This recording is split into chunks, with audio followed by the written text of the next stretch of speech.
Alors le message de ce matin n'entre pas dans la série que nous avons eue ces derniers temps, la série sur le Saint-Esprit, mais il y a quand même une contribution à cette série. De même, on pourrait dire aussi qu'il est une contribution aux séries sur l'éthique chrétienne. En même temps, il doit préparer un peu cette opération agapée que nous allons lancer dans l'Église. Et comme c'est notre journée d'assemblée générale, je pense que c'est aussi un bon thème de réflexion pour une journée d'assemblée générale. Alors, quel est donc le chapitre que nous avons devant nous ce matin? C'est 1 Corinthiens 13, le grand chapitre de l'amour. De l'amour selon le Saint-Esprit. Ce chapitre, nous le connaissons. Certains d'entre nous pourraient même le réciter par cœur. Et pourtant, ce qui est dit dans ces quelques versets a une portée incalculable. Et je pense qu'aucun d'entre nous ne peut dire qu'il réalise pleinement ce qui est écrit là. Et moi, le premier. Alors, nous voulons ce matin non pas étudier un texte, mais nous laisser étudier par lui. Nous laisser étudier par le Saint-Esprit qui éclaire notre vie et qui éclaire notre cœur, nos sentiments, nos motivations, et qui va nous conduire dans une connaissance plus parfaite de sa personne et de sa volonté à notre égard. 1 Corinthiens 13, versets 1 à 3. Quand je parlerai les langues des hommes et des anges, si je n'ai pas la charité, je suis un airain qui résonne ou une cymbale qui retentit. Et quand j'aurai le don de prophétie, la science de tous les mystères, et toute la connaissance, quand j'aurai même toute la foi jusqu'à transporter des montagnes, si je n'ai pas la charité, je ne suis rien. Et quand je distribuerai tous mes biens pour la nourriture des pauvres, quand je livrerai même mon corps pour être brûlé, si je n'ai pas la charité, cela ne me sert de rien. Les langues des hommes et des anges. La parole. La parole est le moyen privilégié de la communication. La parole est un de ces privilèges qui distinguent l'homme de l'animal. L'homme peut communiquer avec son semblable. L'homme peut exprimer ce qu'il ressent ou ce qu'il veut dire à son semblable. Il peut transmettre ses connaissances, il peut transmettre des informations, il peut aussi exprimer des sentiments. L'amour, la haine, la joie, la peine, l'inquiétude, l'espoir peuvent s'exprimer par nos paroles. Nos paroles nous permettent de faire comprendre à notre prochain l'état dans lequel nous nous trouvons et ce que nous ressentons. C'est un moyen privilégié. Si nous n'avions pas la parole parlée ou parole écrite, nous ne pourrions pas nous informer et une vie sociale ne serait pas facile. Il y a des animaux qui ont une vie sociale sans parole. Mais l'homme peut avoir une vie sociale, surtout grâce à la parole. Et voici que l'apôtre Paul nous dit « Quand je parlerai toutes les langues des hommes », c'est-à-dire quand cette terrible barrière des langues de Babel, serait surmontée pour un homme. Si nous pouvions nous adresser aussi bien à un Allemand qu'à un Français, à un Anglais qu'à un Français, à un Russe, à un Chinois, à un Indien qu'à un Français, si cette barrière des langues étrangères était surmontée, quelle chose merveilleuse! Quelle possibilité alors de communiquer avec les milliards d'individus qui habitent aujourd'hui sur la Terre et qui sont plus ou moins coupés de nous par cette cloison, par cette barrière des langues. Et l'apôtre Paul envisage cette possibilité qu'il ait le don de communiquer avec tous les hommes, que cette barrière de Babel n'existe plus.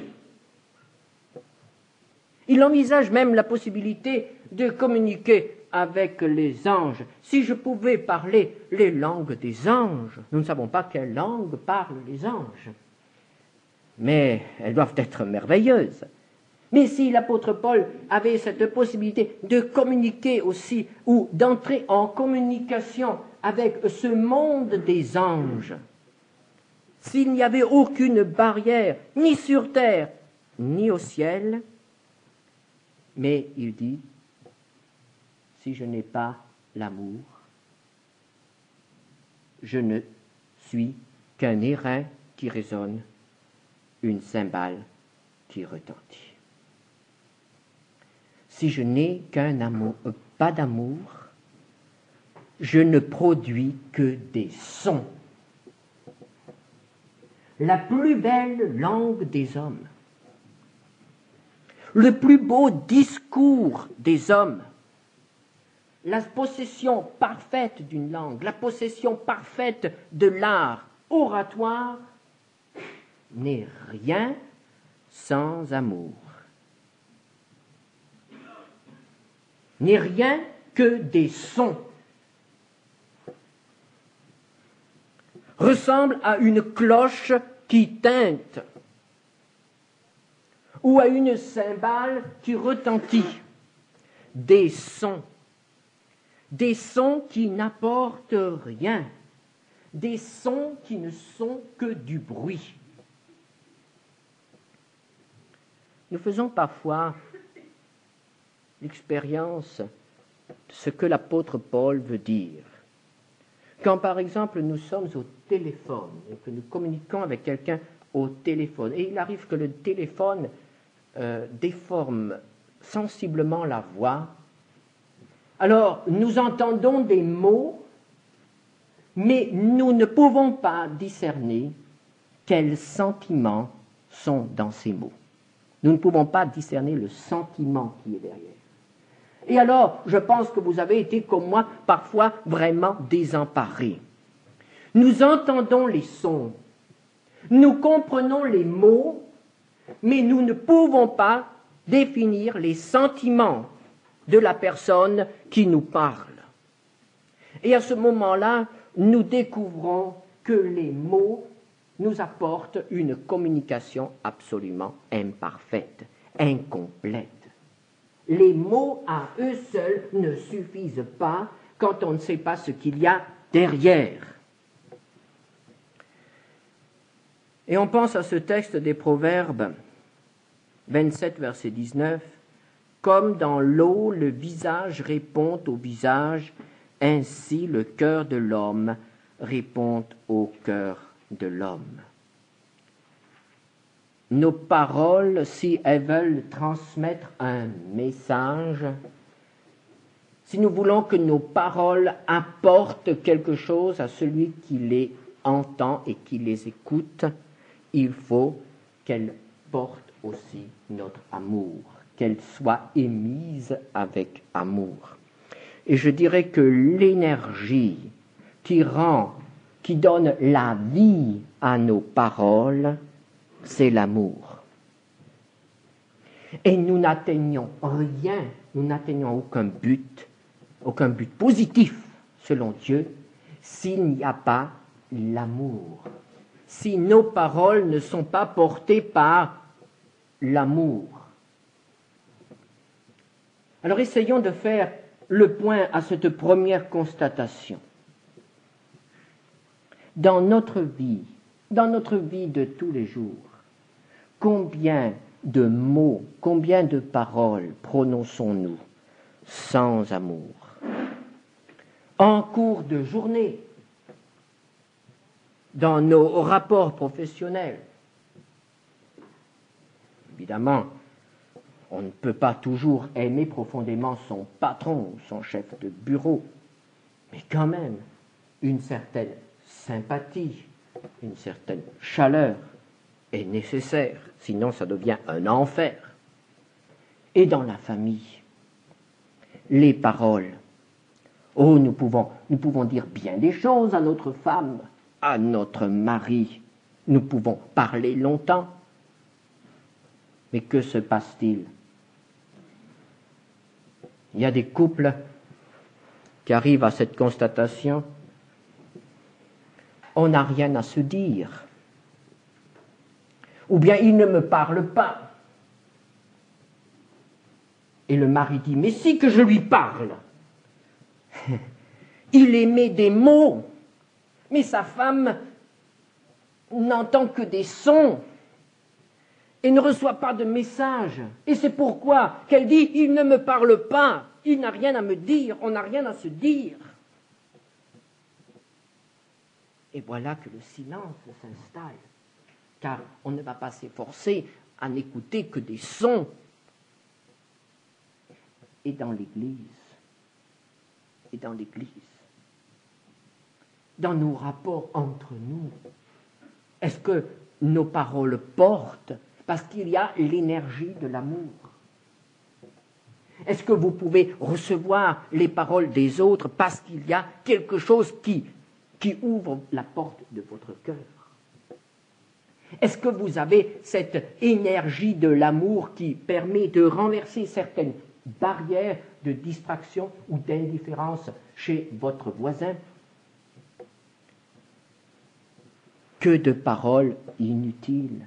Nous assistons aujourd'hui à une inflation de paroles, une inflation des mots, même dans l'Église. On parle, mais ces paroles ne peuvent pas être reçues parce qu'il n'y a pas d'amour. Et sans parler encore des mots qui transmettent le contraire de l'amour. Les paroles de critique, les paroles négatives, les paroles agressives, les paroles d'animosité, les paroles de mépris, les paroles d'indifférence. Oh, comme cela peut faire mal dans une famille, et comme cela peut faire mal dans l'Église. Nous pouvons être les meilleurs, les plus beaux parleurs. S'il n'y a pas d'amour, l'apôtre Paul dit, je ne suis qu'un émetteur de sons. Et il vaudrait mieux accrocher une cloche et la faire sonner de temps à autre plutôt que d'émettre des paroles sans amour. Comment parlons-nous à notre prochain? Comment nous parlons-nous les uns aux autres? Comment parlons-nous les uns des autres? S'il n'y a pas d'amour, ce ne sont que des sons. L'apôtre poursuit au verset 2. Quand j'aurai le don de prophétie, tous les dons. Et il prend les plus importants. Et ici, le mot qui est la clé, se trouve à la fin du verset. Je ne suis rien. Ici, il est question d'être quelque chose. Ici, il est question d'une valeur. Ceux qui ont des dons, sont-ils quelque chose? La valeur d'un homme dépend-elle de ses dons? De ses qualifications? Dans le monde, oui. Mais dans l'Église, la valeur d'un homme dépend-elle de ses dons? Nous avons vu dans notre dernière étude la place relative des dons. Et nous avons vu qu'on accorde une importance exagérée à certains dons. Et ceux qui possèdent ces dons sont vraiment mis en valeur. Mais l'apôtre Paul attire ici encore une fois notre attention sur ce fait que la valeur d'un homme ne dépend pas de ses dons. Il n'est pas le créateur de ses dons. Il n'est pas le possesseur de ses dons. Les dons ne sont pas une récompense. Les dons sont un équipement accordé par Dieu selon sa souveraine et libre volonté. La valeur d'un homme ne dépend pas de ses dons. Mais de quoi dépend-elle alors? La valeur d'un homme dépend de sa capacité d'aimer. Sa capacité d'aimer. C'est cela qui donne à un homme sa véritable valeur. S'il a tous les dons et s'il n'a pas l'amour, l'apôtre Paul dit « Je ne suis rien, je n'ai pas de valeur ». Notre valeur dans l'Église et dans le monde dépend de notre capacité d'aimer. Pouvons-nous aimer? Savons-nous aimer? Savons-nous aimer de l'amour extraordinaire? Ou bien notre amour s'épuise-t-il à la première contrariété? Notre amour s'épuise-t-il à la première parole méchante de l'autre? Au premier signe d'indifférence de l'autre? Sommes-nous capables d'aimer envers et malgré tout? D'aimer comme Jésus a aimé? C'est cela qui donne de la valeur. Ne nous mettons pas en tête que nous avons de la valeur si nous ne savons pas aimer. L'apôtre poursuit au verset 3, « Quand je distribuerai tous mes biens pour la nourriture des pauvres. » Et là, il aborde les œuvres, le travail. Alors nous avons au premier verset la parole, nous avons au deuxième verset les dons, et ici nous avons les œuvres, le service, le ministère. Et là, à nouveau, le mot-clé se trouve à la fin, c'est la conclusion qui nous éclaire, qui nous montre, qui nous donne la compréhension de ce texte. Cela ne me sert de rien. Ici, il n'est plus question de valeur, ici, il est question d'utilité. Ici, il est question de résultat. Ici, il est question de récompense, puisqu'il s'agit de l'Église. Quelque chose qui sert, c'est quelque chose qui est agréable à Dieu et que Dieu veut récompenser. Quelque chose qui sert, c'est quelque chose qui me fait progresser. Ça, c'est utile. Il est donc question ici d'utilité. Il est question de récompense. Alors voilà ici toute une liste d'œuvres qui, à nos yeux, sont des œuvres méritoires. Voici un homme qui est riche et qui décide de vendre tout ce qu'il a et de donner tous ses biens aux pauvres. Ah, voici vraiment quelque chose de méritoire. Il y a eu dans l'histoire de l'Église certains hommes qui ont fait cela. Et nous les considérons comme de grands hommes. Ils ont donné tout ce qu'ils avaient. De riches, ils se sont fait pauvres pour que les pauvres puissent participer à leur richesse. Mais s'il fait cela sans amour, l'apôtre Paul dit, cela ne lui sert de rien. Mais est-il possible de faire des œuvres méritoires sans amour? Allons un peu plus loin. Quand je livrerai même mon corps pour être brûlé, mon corps pour être brûlé, mais voici maintenant l'Holocauste, voici le sacrifice suprême, voici le martyre. L'apôtre Paul envisage la possibilité de s'offrir en holocauste pour les autres. Mais n'est-ce pas là le comble de l'amour? N'est-ce pas le comble de l'amour lorsque quelqu'un se livre pour les autres? Et ça peut arriver aujourd'hui.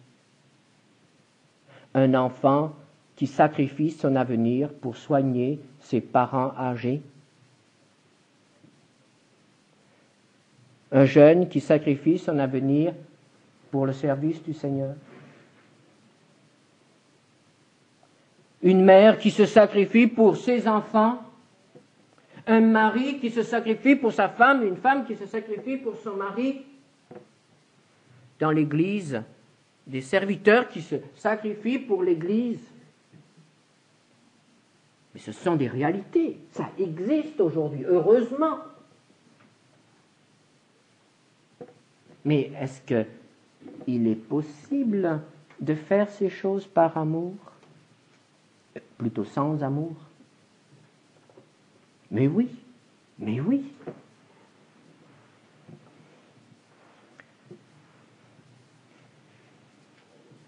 On sait très bien que certains qui se sacrifient pour les autres ont dans leur cœur un profond sentiment d'amertume.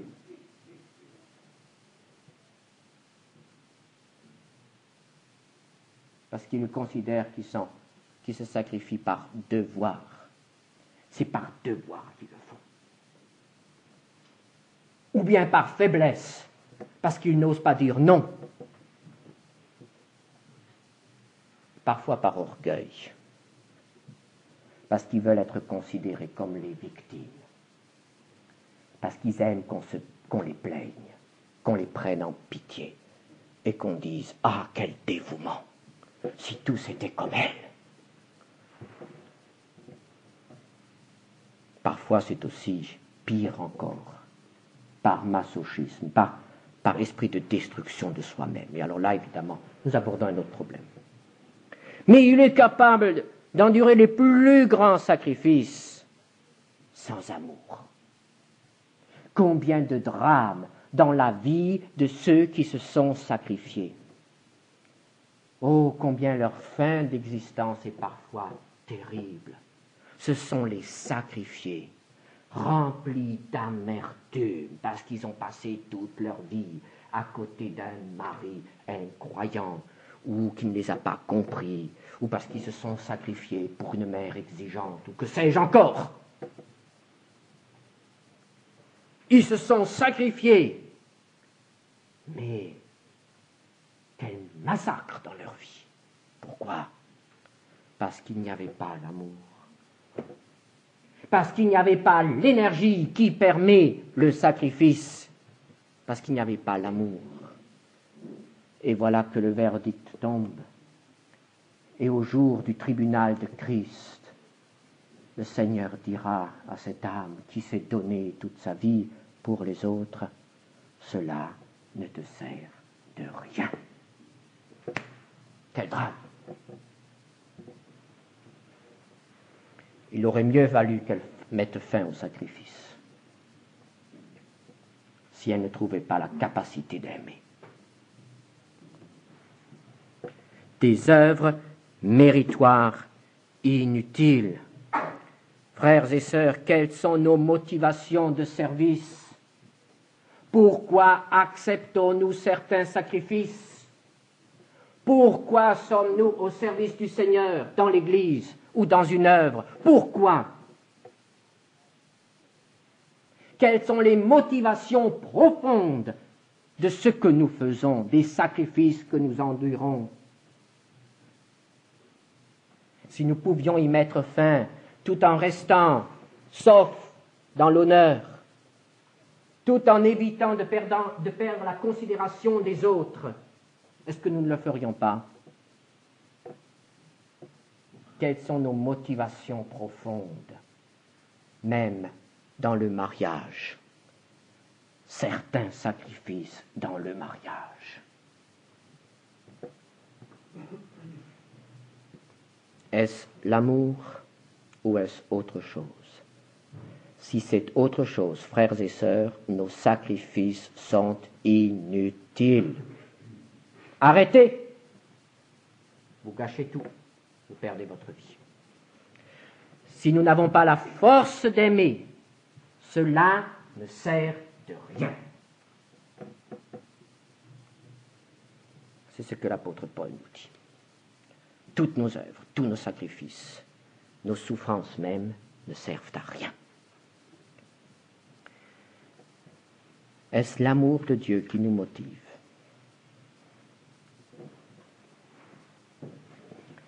Alors, quel est cet amour?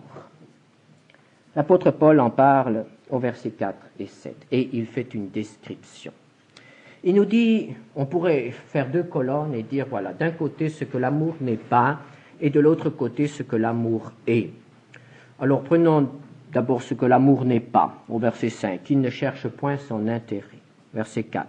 Il ne se vante point. Il ne s'enfle point d'orgueil. Alors, ces 3 caractéristiques, on pourrait les mettre ensemble. Qu'est-ce que c'est? Mon intérêt, je me vante de ce que je fais, je suis orgueilleux. Et nous comprenons très bien que là, il s'agit du moi. C'est moi. Moi qui fais quelque chose, c'est moi. Alors chaque fois qu'il y a le moi, là, gros et épais devant nous, soyons certains que ce n'est pas l'amour. N'est-ce pas? Quand je me vante de ce que j'ai fait pour un tel, je ne l'ai pas fait par amour. Quand je cherche finalement quand même mon propre intérêt, je ne l'ai pas fait par amour. Et l'intérêt n'est pas forcément un intérêt matériel. L'amour n'est pas égocentrique. L'amour ne place pas le moi sur un piédestal, sur un trône. Continuons. L'amour n'est point envieux. L'amour ne fait rien de malhonnête. L'amour ne s'irrite point.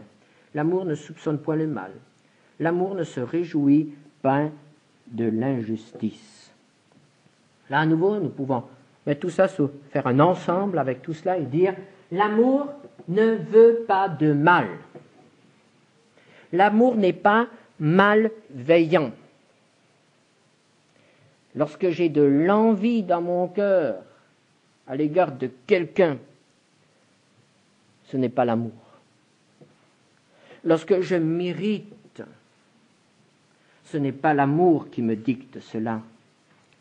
Lorsque je soupçonne le mal, lorsque j'essaye d'interpréter les paroles qui me sont dites, oui, il m'a dit ça, mais il pense autre chose. Comme ça peut faire mal. Ça nous fait du mal à nous. Quand nous soupçonnons le prochain,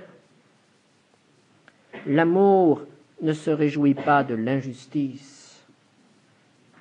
Quand quelque chose est injuste, que ce soit en notre faveur ou quoi que ce soit, ne nous réjouissons pas de cela. Ce n'est pas l'amour. L'amour n'est jamais dans l'injustice. Jamais. Alors, ne nous trompons pas nous-mêmes.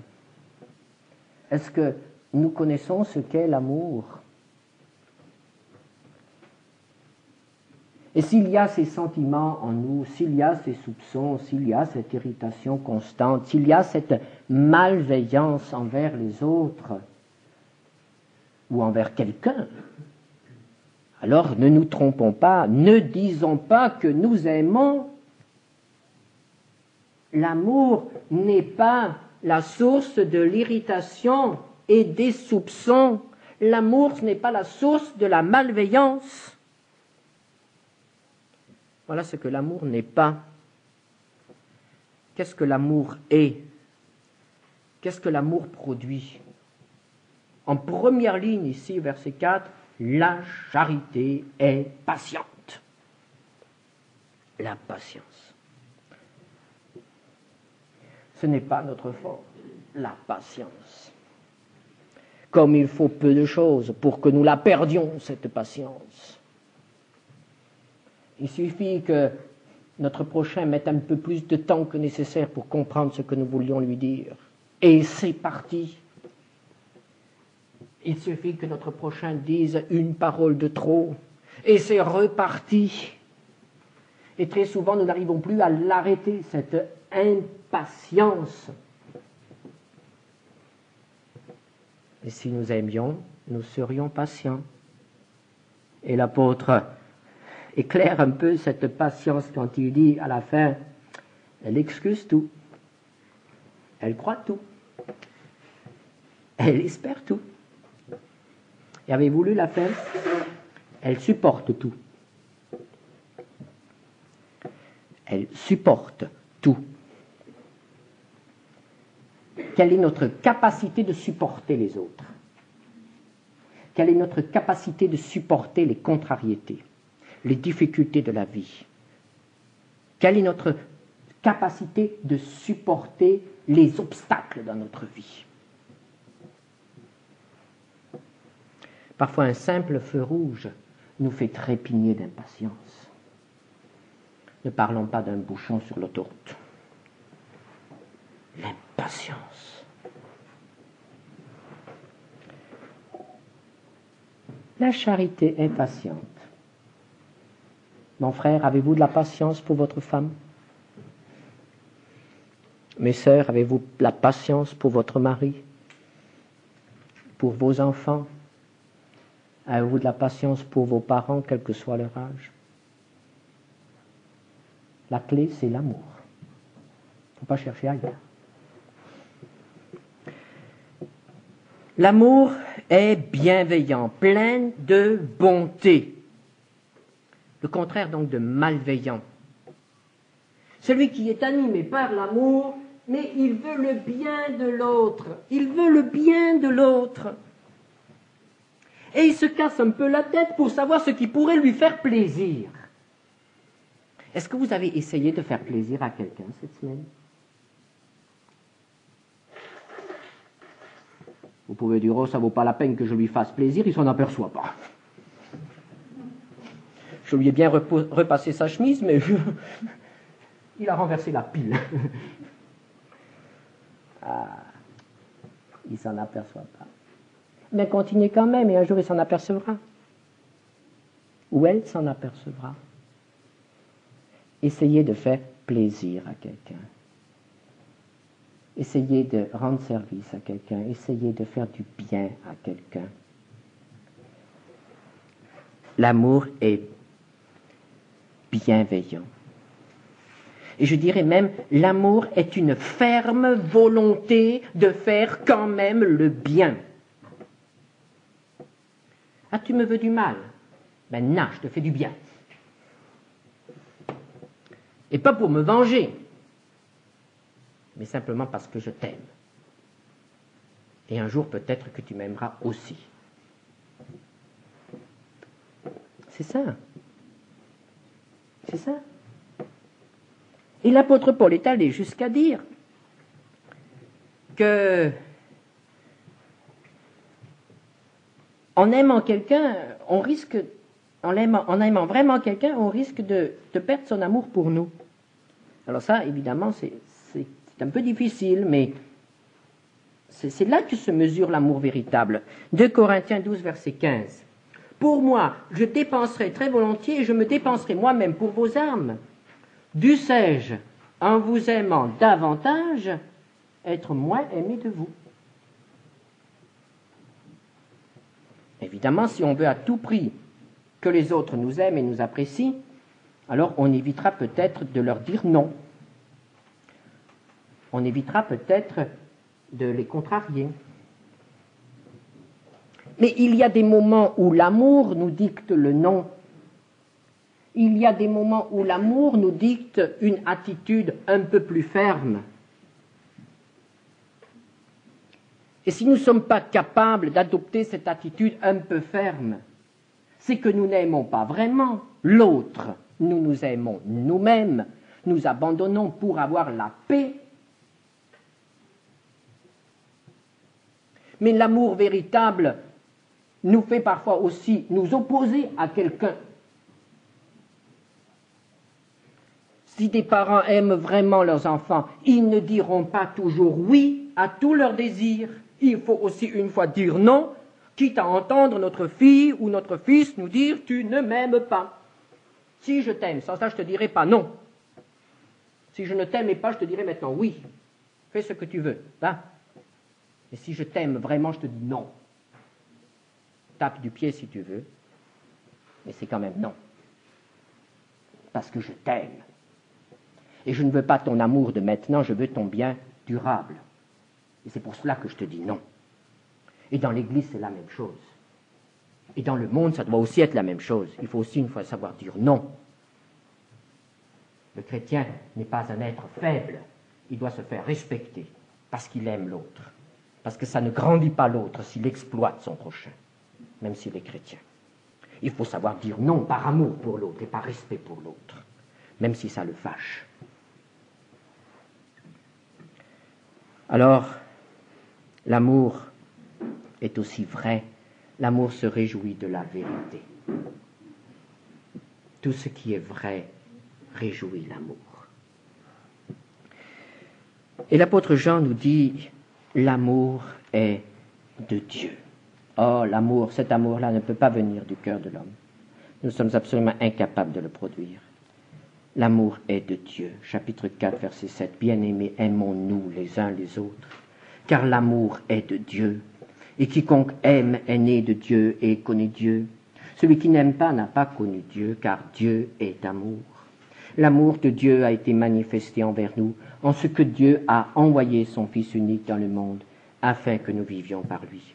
Et cet amour consiste non point en ce que nous avons aimé Dieu, mais en ce qu'il nous a aimés et a envoyé son Fils comme victime expiatoire pour nos péchés. Bien-aimés, si Dieu nous a ainsi aimés, nous devons aussi nous aimer les uns les autres. L'amour est un don de Dieu. Mais attention, ne me dites pas les dons. Bien, les uns ont le don d'aimer, les autres ne l'ont pas. Non, non. Dieu veut que l'amour soit dans notre cœur à tous et pour tous. Et un peu plus loin, Jean dit, chapitre 4, verset 20, « Si quelqu'un dit « j'aime Dieu » et qu'il haïsse son frère, c'est un menteur. Car celui qui n'aime pas son frère qu'il voit, comment peut-il aimer Dieu qu'il ne voit pas? Et nous avons de lui ce commandement, que celui qui aime Dieu aime aussi son frère. Ne nous trompons pas, ne nous faisons pas d'illusions. Ne parlons pas de notre communion avec Dieu, ne parlons pas de notre amour avec Dieu, s'il y a dans notre cœur de l'inimitié contre un enfant de Dieu. L'inimitié contre quelqu'un est absolument incompatible avec la communion avec Dieu. Incompatible. L'inimitié contre quelqu'un. Et ici, il est même question de haine. Et c'est à des chrétiens que Jean écrit. Donc la haine entre chrétiens existe. Ne parlons pas de notre piété si nous ne sommes pas capables d'aimer. À ceci, tous connaîtront que vous êtes mes disciples, si vous avez de l'amour les uns pour les autres. Voilà ce qu'est l'amour. Et c'est pourquoi nous ne sommes pas étonnés de voir que l'apôtre termine avec cette constatation que l'amour est éternel. L'amour dure et ne passera point. Et ce texte que nous avons devant nous, dans 1 Corinthiens 13, versets 8 à 13, est un texte difficile parce que, quelle que soit l'explication qu'on adopte, il y en a deux majeures, elle est incomplète jusqu'à présent. Alors ici, il est dit, la charité ne périt jamais, les prophéties prendront fin, les langues cesseront, la connaissance disparaîtra. Car nous connaissons en partie et nous prophétisons en partie, mais quand ce qui est parfait sera venu, ce qui est partiel disparaîtra. Lorsque j'étais enfant, je parlais comme un enfant, je pensais comme un enfant, je raisonnais comme un enfant. Lorsque je suis devenu homme, j'ai fait disparaître ce qui était de l'enfant. Aujourd'hui, nous voyons au moyen d'un miroir, d'une manière obscure, mais alors nous nous verrons face à face. Aujourd'hui, je connais en partie, mais alors je connaîtrai comme j'ai été connu. Maintenant donc, ces trois choses demeurent, la foi, l'espérance, la charité. Mais la plus grande de ces choses, c'est la charité. Je ne vais pas m'arrêter à cette difficulté, je dirais simplement qu'elle se cristallise autour du mot « aujourd'hui ». Et selon le sens que l'on donne à ce mot « aujourd'hui », verset 12, nous avons aussi une interprétation différente de ce texte. Pour certains, cet aujourd'hui, c'est l'aujourd'hui historique de l'apôtre Paul. C'est-à-dire, c'était son aujourd'hui. Au moment où il a écrit l'épître aux Corinthiens, c'est-à-dire à une époque où il n'y avait pratiquement rien encore du Nouveau Testament. Alors, la deuxième interprétation, c'est un aujourd'hui qui est une période. Par exemple, comme aujourd'hui c'est le jour de grâce. Ce serait l'aujourd'hui de l'Église, l'aujourd'hui qui dure depuis la Pentecôte jusqu'au moment de l'enlèvement du Seigneur. Alors, suivant ces deux interprétations, on arrive à des conclusions différentes. Dans le premier cas, les dons mentionnés ici sont caducs. Ils ont disparu après le temps apostolique. Et cela nous permettrait de bien comprendre le verset 13. Dans le deuxième cas, les dons ne sont pas caducs, mais nous avons un problème avec le verset 13 qui se reporterait alors à l'éternité. Et nous ne voyons pas ce que viendrait faire la foi et l'espérance dans l'éternité. Mais ce n'est pas à nous maintenant de résoudre ce problème. C'est difficile, c'est un problème difficile. On aimerait poser la question à l'apôtre Paul. Et de toute façon, ce qui nous intéresse ce matin, c'est que l'amour demeure. Et c'est là notre sujet, n'est-ce pas? Quelle que soit l'interprétation, l'amour est toujours vainqueur. L'amour dépasse. L'amour, verset 8, ne périt jamais. Alors voyez-vous, si nous n'avons pas l'amour, il nous manque l'essentiel.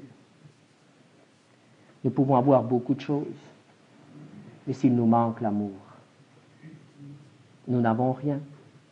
Nous n'avons rien. Car tout le reste passe, et l'amour seul demeure. Oh, comme nous courons après des choses aujourd'hui, et nous laissons de côté l'essentiel. Nous devrions être préoccupés d'aimer. Et pas d'aimer simplement d'une manière sentimentale, mais d'aimer comme l'apôtre Paul qui dit que l'amour est une voie, un chemin. C'est-à-dire, il faut être décidé à s'y engager. Et il faut être décidé à progresser envers et malgré tout. Quand on est sur une route, sur un chemin, on a toujours envie de s'arrêter quand on est fatigué. Mais si on veut atteindre le but, il faut continuer malgré tout. On n'a pas le droit de s'arrêter sur le chemin de l'amour. Il faut vouloir. Et le pouvoir nous sera donné par Dieu. Et je terminerai par ce texte.